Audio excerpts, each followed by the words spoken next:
एक नया सा गांव था।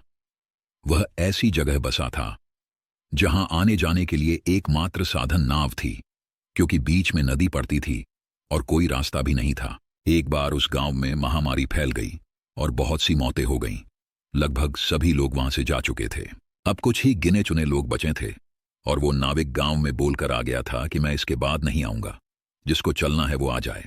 सबसे पहले एक भिखारी आ गया और बोला, मेरे पास देने के लिए कुछ भी नहीं है, मुझे अपने साथ ले चलो, ईश्वर आपका भला करेगा। नाविक सज्जन पुरुष था।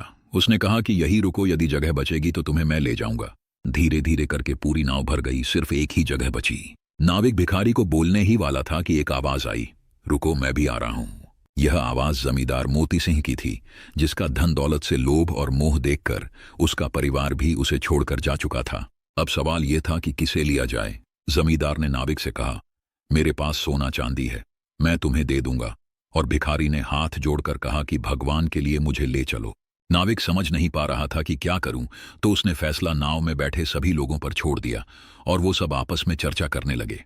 इधर जमींदार सबको अपने धन का प्रलोभन देता रहा और उसने उस भिखारी को बोला, ये सब कुछ तू ले ले, मैं तेरे हाथ पैर जोड़ता हूं, मुझे जाने दे।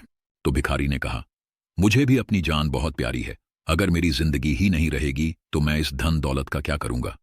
जीवन है तो जहान है। तो सभी ने मिलकर यह फैसला किया कि ये जमींदार ने आज तक हमसे लुटा ही है। ब्याज पर ब्याज लगाकर हमारी जमीन अपने नाम कर ली और माना कि ये भिखारी हमसे हमेशा मांगता रहा, पर उसके बदले में इसने हमें खूब दुआएं दी और इस तरह भिखारी को साथ में ले लिया गया। बस यही फैसला है। ईश्वर भी वही हमारे साथ न्याय करता है।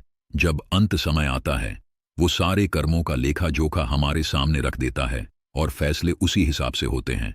फिर रोना गिड़गिड़ाना काम नहीं आता, शुभ कर्म ही साथ होते हैं। इसलिए अभी भी वक्त है हमारे पास संभलने का और शुभ कर्म करने का। बाद में कुछ नहीं होगा। शायद इसीलिए कहा गया है, अब पछताए होत क्या जब चिड़ियाओं चुग गई खेत।